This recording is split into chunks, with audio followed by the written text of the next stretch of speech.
what I'm about to share with you today has been on my to-do list the longest. Over 3 years since I've planned to do a video on this topic.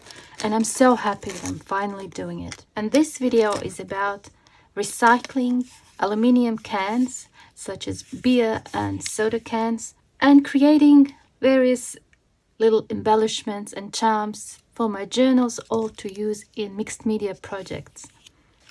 And today I'm going to share with you how I go about this project, how to cut them up, how to make them less sharp so that they can be safely used in your projects without injuring yourself, what type of glue to use, how you can paint them and what to use to paint them, and how I cut these shapes from aluminium cans using Sizzix die cutting machine. In a way, this is another Sizzix hack video. So let's get going.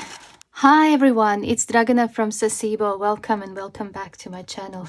I hope you enjoyed that introduction. As I've mentioned, I've been meaning to do this for such a long time. One of the first videos that I've done on my channel, it was a flip through video of a journal, and on the inside of the cover I have shown one of these embossed pieces of aluminium cans that are painted. Since then, I've gone much further than just to emboss and paint. I've been cutting them up, creating other elements for the journals, such as paper clips, tags, little embellishments that I can use to decorate, especially mixed media projects, little flowers and butterflies, and of course charms. One of the reasons I did not want to do this video earlier is because I was worried that people might injure themselves while cutting up those cans, because aluminium when cut is very sharp. So I just want to say that from the start. If you're not 100% certain that you can do this without cutting yourself, use some protective gloves and be very, very careful. I just want to say that straight away.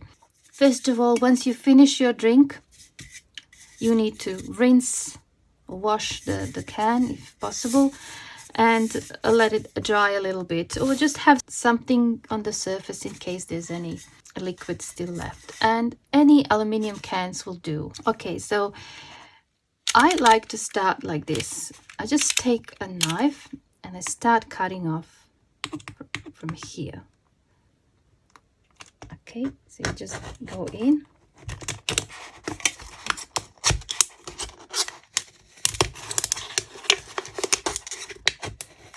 Just carefully keep your fingers away from it.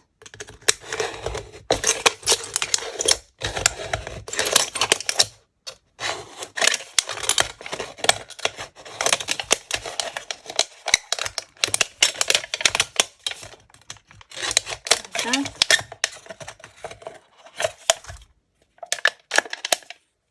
You see how sharp these edges can be. I don't use this part for this project. I recycle that. I suppose other things can be made, but we're not going to do that in this video. Okay, so now you have to do the same here. So we are using just this portion, okay?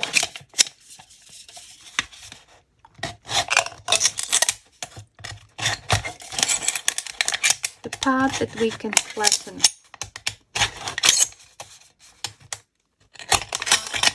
Sorry about the noise. Perhaps I can continue with scissors. Okay, and there are ways to upcycle these things as well, and I'm going to recycle that. Okay, so now we need to open this up, so I'm just going to cut it with my scissors, and that is it. Now be careful when you do this part, because this is when the injuries tend to happen. Flatten it a little bit. Okay, you can use the inside part, which is like a silver color aluminium, or if you have a can that has like interesting design and color, you can use that as your starting point when you're designing things. And I've been making these little panels, and these are great as decorations in various craft projects. I think these would be great to use when making cards, perhaps as toppers on journals, in mixed media projects, to decorate boxes. There's so many creative minds out there. I'm sure you're going to come up with even better applications of this than what I can. As you can see with these, they have been embossed, okay? And I've used these embossing folders, okay? I'll cut this in half, just easier. All right. And I'm going to emboss one, and I'm going to cut different shapes with this one, and I'm not going to emboss it. This one really looks like metal, so I'm going to go with that one.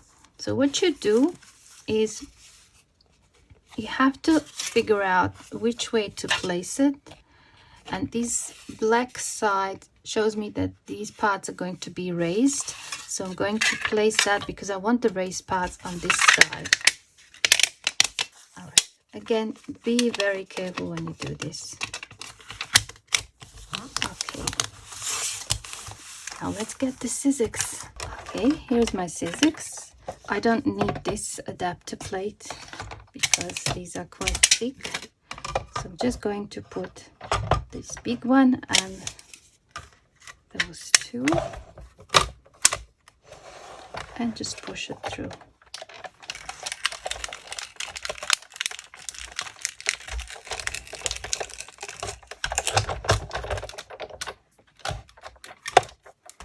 And it's surprisingly easy. Look at that. It's perfectly embossed.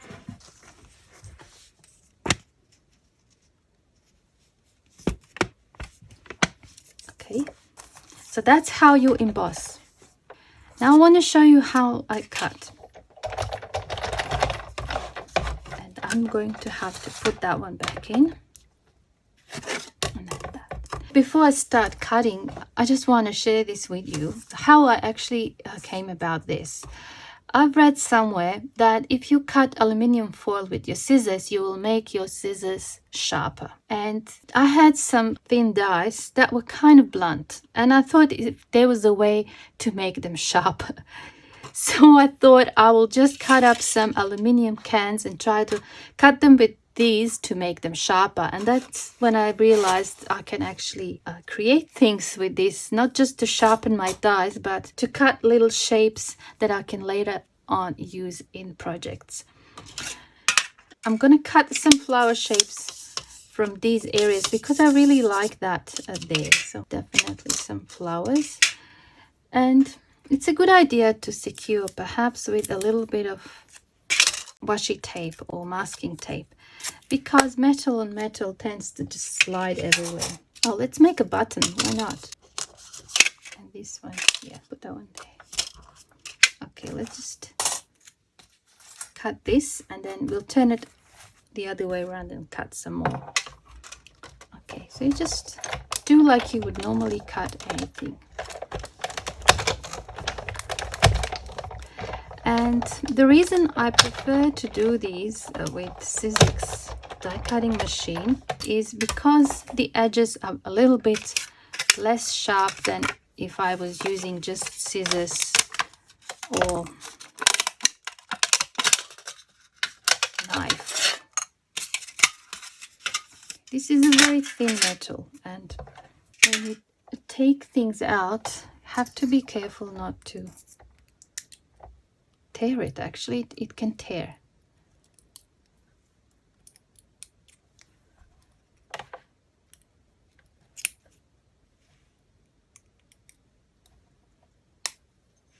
There it is. Okay, let's take that one.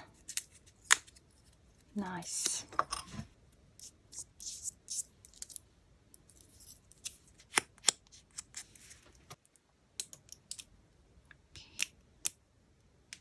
I broke this one a little bit, but it's all right. Okay, I can flatten it like this.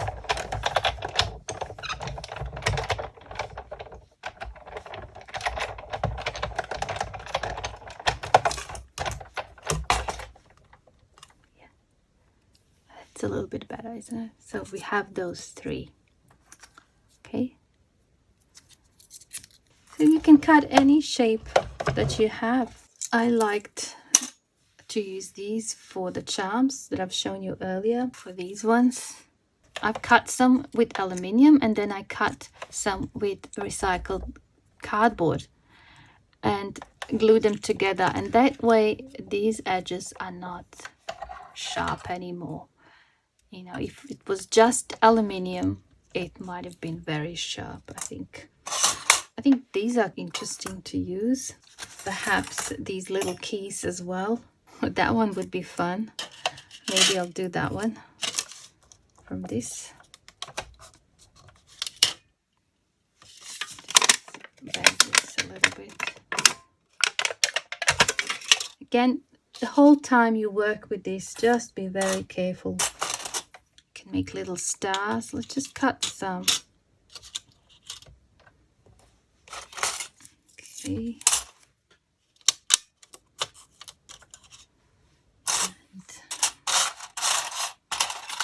There's some gears. Oh, a little leaf. Why not? Tiny little flower. I like to just put whatever I can and just do it once. Okay, what else can we fit in here? That's another little flower. All right, that's probably enough.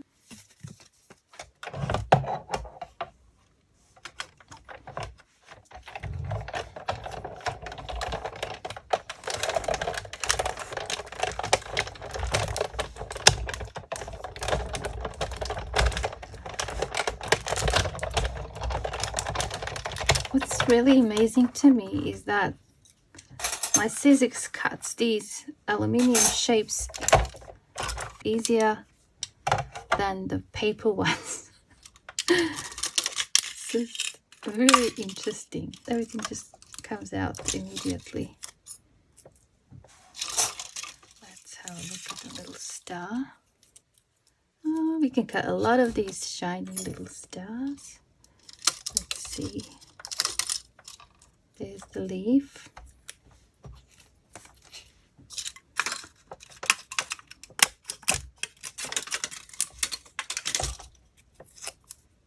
A gear. Oh, we have that. Oh, how am I going to take this one out?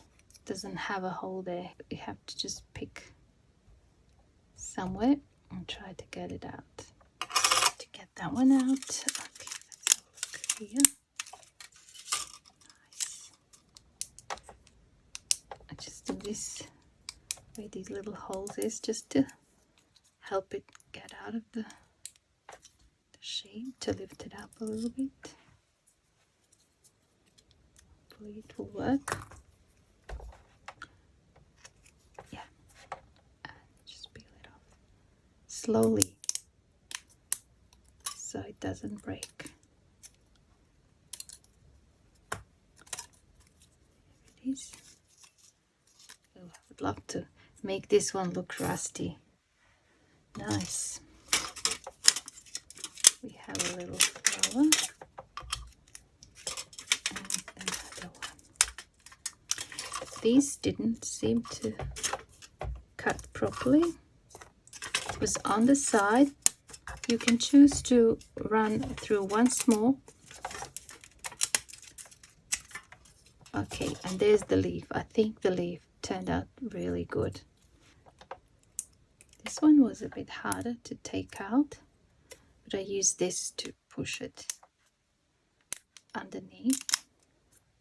Did damage it a little bit, but that's all right. Okay, so once you have your textures or your shapes, you have several options. You can leave them just the way they are, like this. Just have that clean, like silver look, and that is fine. And that's what I've been doing here, just cutting up these flower shapes, and I didn't paint them. I've done nothing else to them, just cut them, and I use them to make this charm. Same here, I did not paint them. they are as they are. These ones look really nice on a colorful background when you have just this. I think it's really cute. Okay, so that's one of the options. You don't have to paint it at all. I just like to experiment with different things. And first I experimented just with acrylic paints in this case. Okay, this was painted just in acrylic without gesso, and then it was sanded back. This was painted also in acrylics, and then I used gilding wax on top. And these are as they are. So that's when you do it with acrylic paints. Then here I have done some with nail polish, just cheap nail polish, okay? And they take a bit longer to dry, and the smell stays quite a long time, but eventually it evaporates. I've used nail polish for these, okay? Then what you can do is use inks, just regular inks, and make them look a little bit rusty like that. I used yellow and brown. Okay, I've used that here as well. I embossed, then I painted, and then I cut. Okay, these are just regular inks, spray inks, but I've protected the surface with varnish at the end because these inks are not permanent.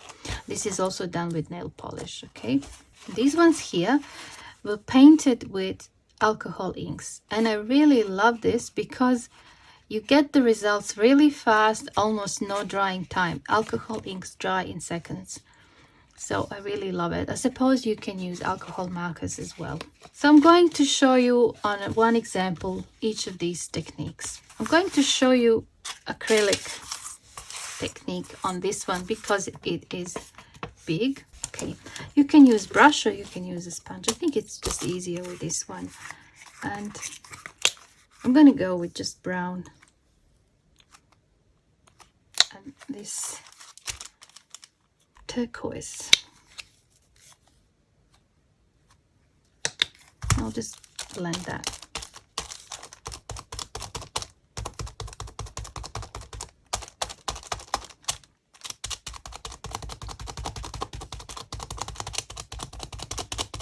You may choose to go with gesso first, and that is fine. Just cover it with gesso and then paint. And that is a good idea if you really want to make sure that the paint adheres properly. But I prefer to see a little bit of metal showing.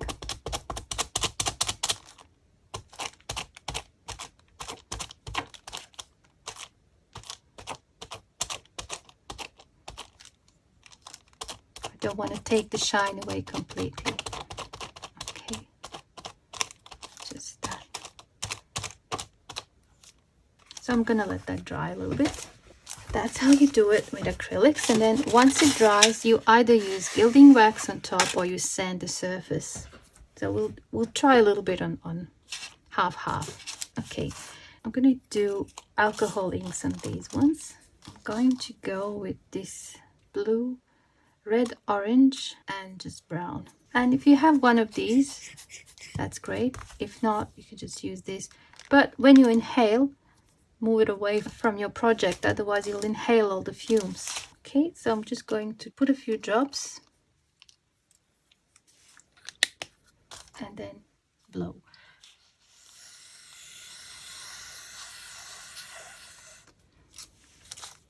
Let's add some orange.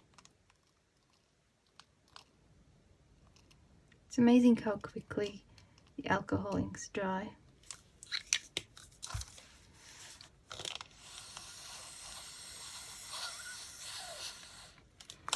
And I'm gonna add some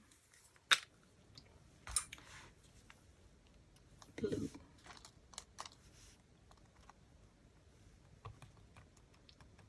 And you can play with this to get nice results.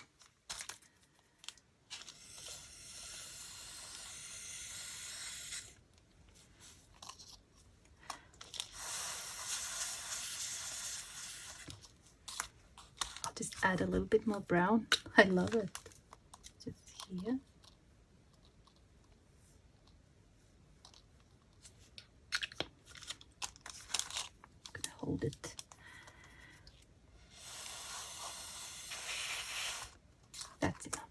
to do this one. Maybe we can change the colors a little bit. I think I'm going to go with brown and olive green.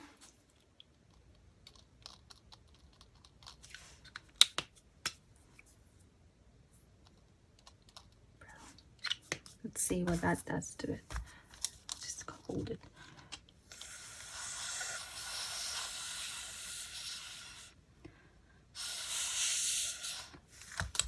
I like it. Just a bit more brown. Maybe a bit of yellow.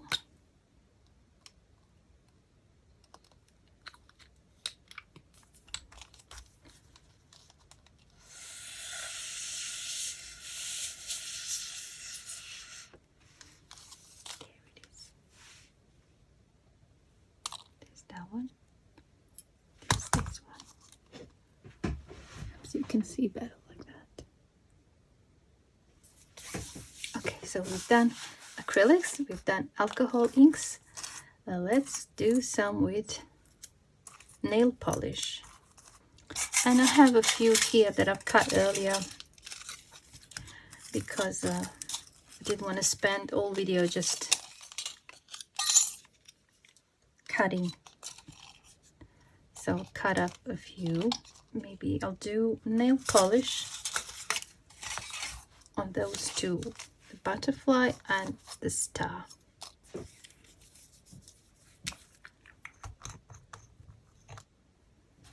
Any nail polish, whatever you have, you know. So you just paint.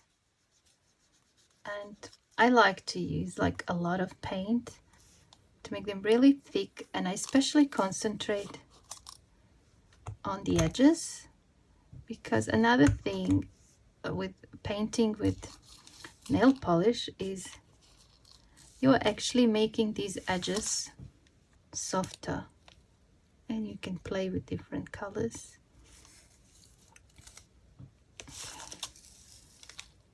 Just now hold it like that.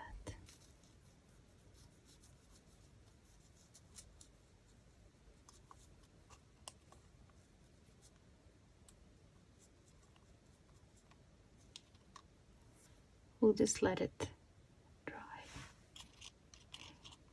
I have some blue.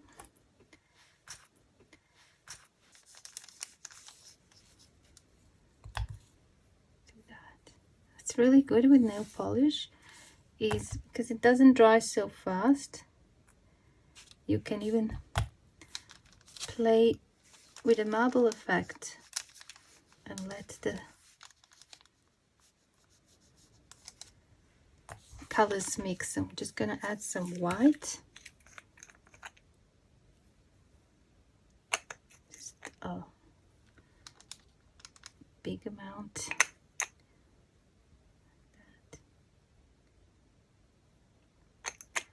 Really thick. And then I'm going to just do this. Hold it there. Okay.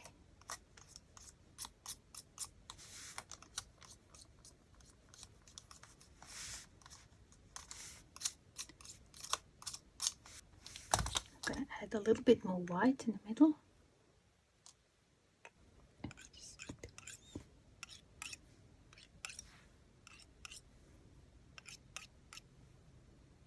So yeah, you can experiment and play with it and have fun with it, you know.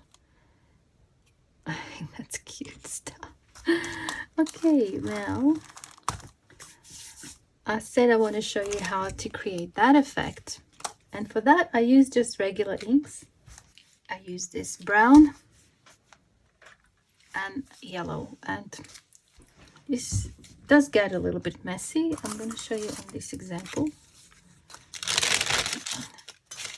So messy in here, you probably won't be able to see anything from the mess.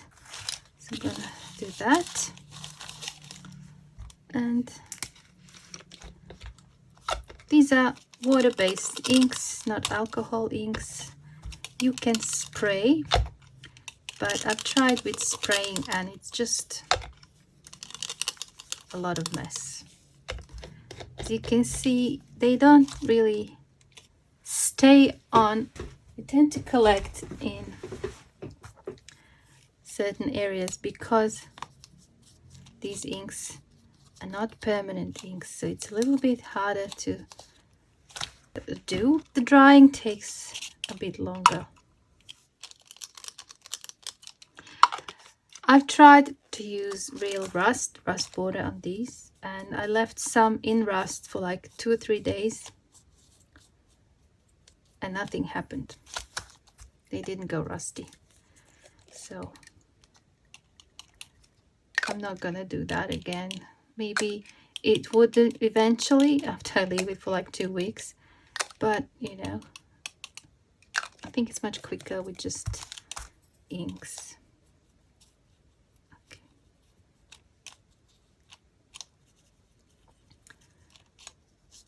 And then you just either leave them to dry or you use a blow dryer or a heat tool. I think I'm going to speed up the process, so I'm going to use the heat tool on this one.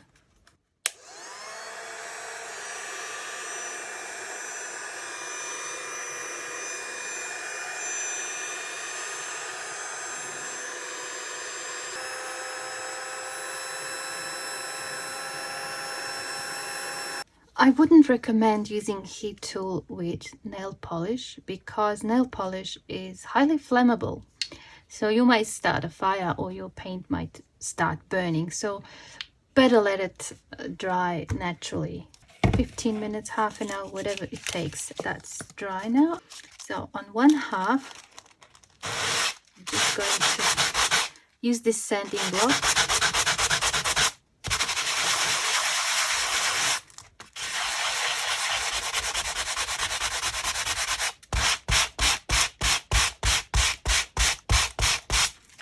I'm just going to sand off the paint from these raised bits.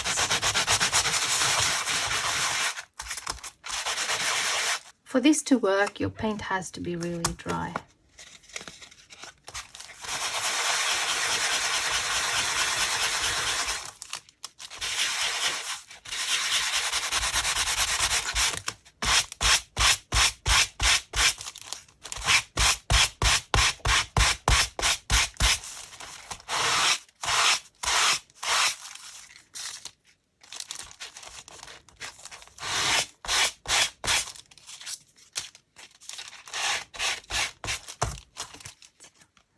That's one way, just scrape it off, sand it off, or if you have some gilding wax,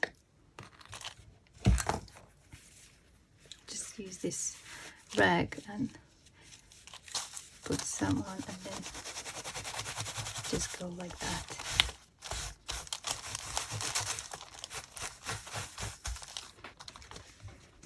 Okay. So I hope you can see the difference. This is much more shiny than that. But I think they're both nice in their own way. I've shown you the cutting process and the painting process. Now it's the gluing and basically assembling these parts into a finished project. Let's just do this one first. With these ones, I like to use sections as part of a collage for a mixed media project on journal toppers and things like that, or like this as backing for a tag. I think it looks really nice, doesn't it? And to do this, you will need to cut a piece of that the same way as a piece of, for example, cardstock. I have this little die cut shape of a tag, and I'm thinking I'll just cut that, and I'll cut one from this upcycled cardstock. I think that one kind of looks interesting, maybe like that. So one is going to be the front and one is going to be the back. Okay, let's cut this first, and the other part I will cut using this die cut because it's a regular shape, and I think it would be great to use in future projects as part of a collage. I could also just cut it with scissors and have it like that, but I do like to do this with die cuts because the edges kind of tend to curl to the inside, so it's less sharp around the edges. When you cut it with scissors or with knife, you're always left with that really sharp edge, which you can sand a little bit and make it less sharp, but I prefer to do this with the scissors. I'll cut them both at the same time.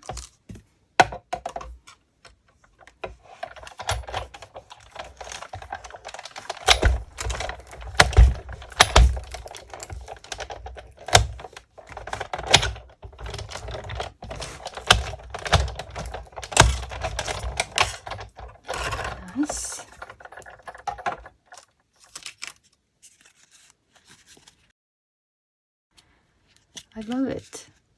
There's so many applications for this, especially if you like grungy look, if you like steampunk journals, and that is really nice too.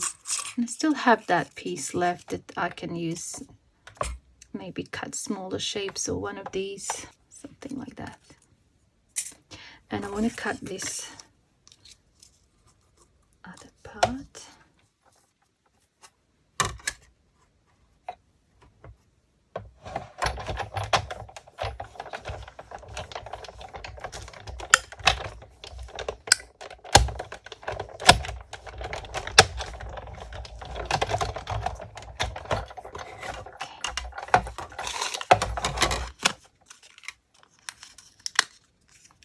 All right, so now I have that, and I basically just glue them together like this. And I've experimented with different types of glues. It works well with the F6000, which does state it's great for smaller metal pieces. And I've tried with this one. So any glue that states that it's good for metal, I guess, okay? Whatever is available where you live, if it says that it's suitable for metal, I would use it. Maybe E6000 is similar to that one. So you just put them together like this, align properly. You need to put a good amount, especially if the metal part is embossed. There's a lot of holes underneath, if you know what I mean. Not everything is flat, so you do need quite a bit of glue. Okay, and then you let it dry. Put something heavy and you let it dry, and then you can ink, and you'll find that then these edges are sharp as a cardboard, not as metal, so it's much safer. And then if you further just sand it a little bit, it's even better. I'll just put this book over. Okay, so we've done that. I'm going to keep that for a different project. If you're still not convinced that that is safe like that, you can do this. Oh, I love this. I should make more of this painted cardboard, recycled cardboard. That was such a good project. I'm going to make like a tag or a bookmark with this one, and I think that looks really good there. So what I would do, I would glue it. I'll do with this one, just so that you can see that that works as well. Okay, this one is good for like smaller pieces because it has this tiny opening on top, so you can add glue precisely.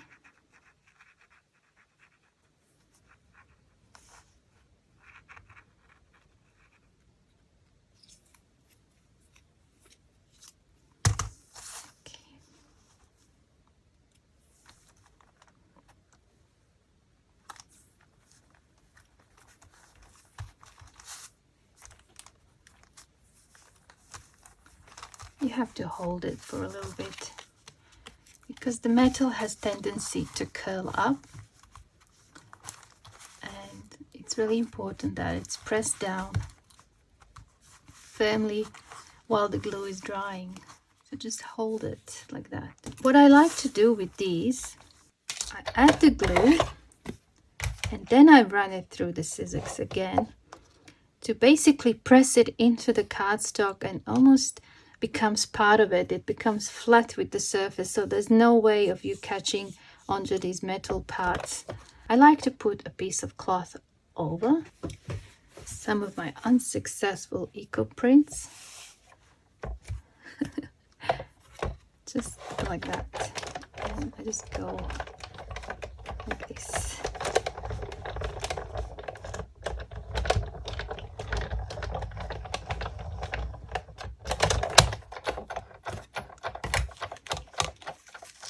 There it is.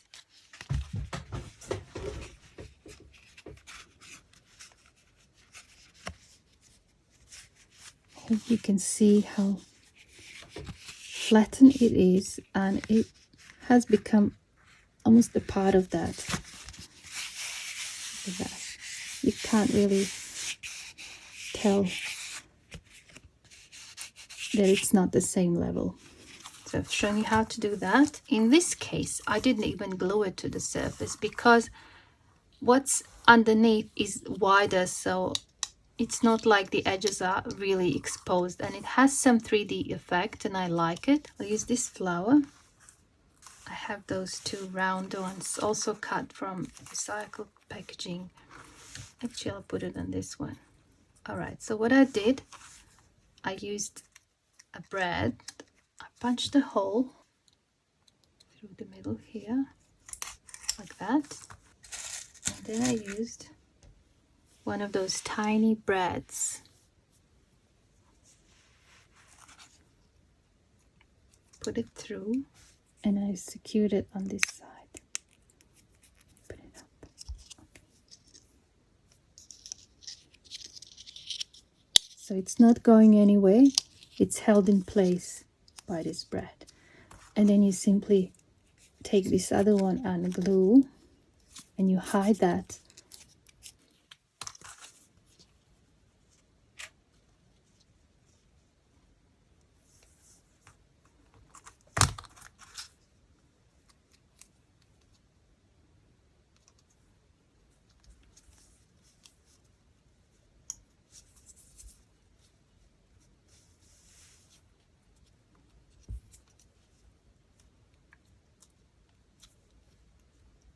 Just like that.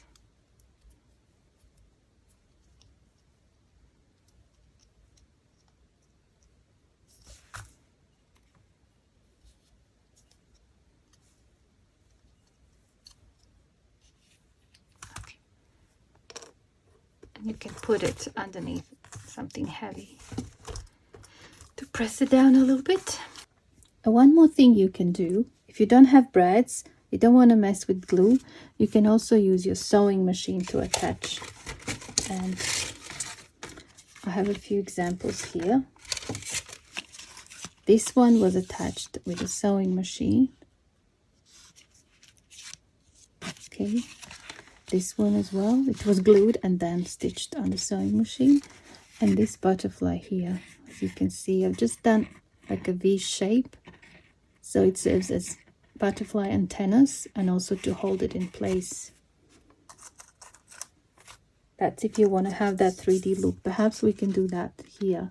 I haven't done anything with this little star. I have here a few stars cut. I could actually glue it onto a larger one like this, or I can glue it onto the same size star and have it like that. But I'm going to go with the large one.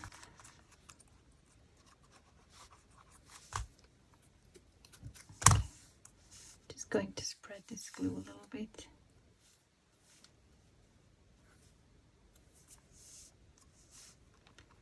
And this is acetone based glue, and we have nail polish.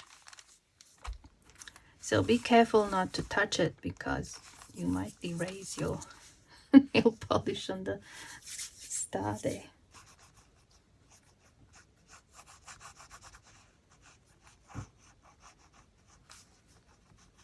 I think these would be cute Christmas tree decorations, but I would make them bigger.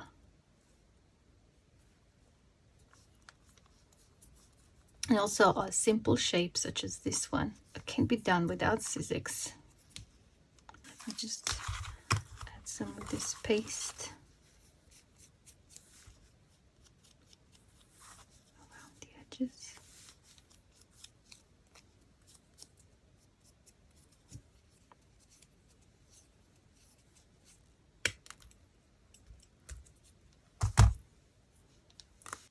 Use this crochet hook to push this through.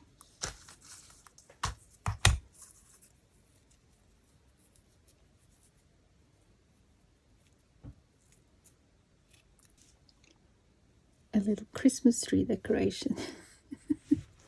I like it. It's cute. Okay, this is done. Now maybe we can just cut it there, and I'll use a different piece on the back.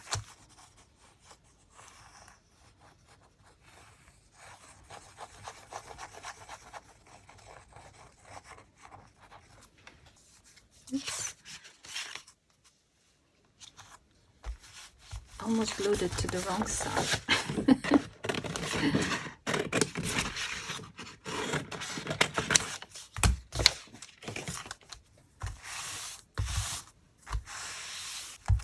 Let it dry a little bit, and then I'll straighten the edges. I'll just quickly take this to the sewing machine. There we go. So what I do, I just bring all the threads to the other side.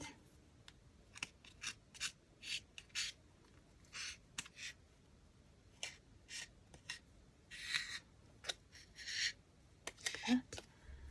And you just tie them up and cut the excess.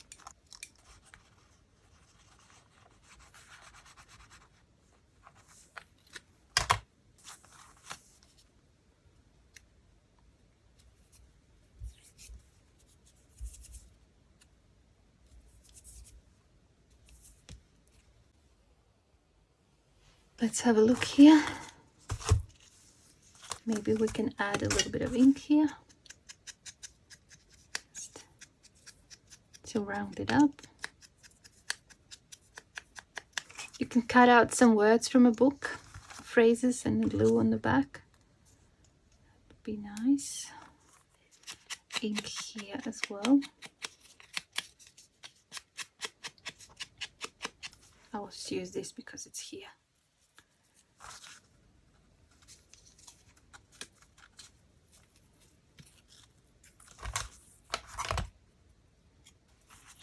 Okay, and then we have this one.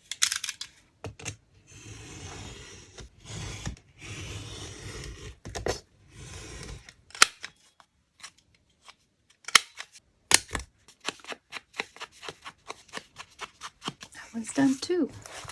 I just quickly checked my list of things I wanted to show you today, and I think I've covered everything. If I think of something else that I might have forgotten, I will share it in our Facebook group, Crafting with Saacibo. You're welcome to join. I really hope you enjoyed this video and found it useful. This is a great little project. If you're into recycling like me, I hope it opened up a whole lot of possibilities of the things you can make with these recycled soda cans. Beer cans. Anyway, thank you so much for watching, and I hope I see you soon in my next video. Bye for now.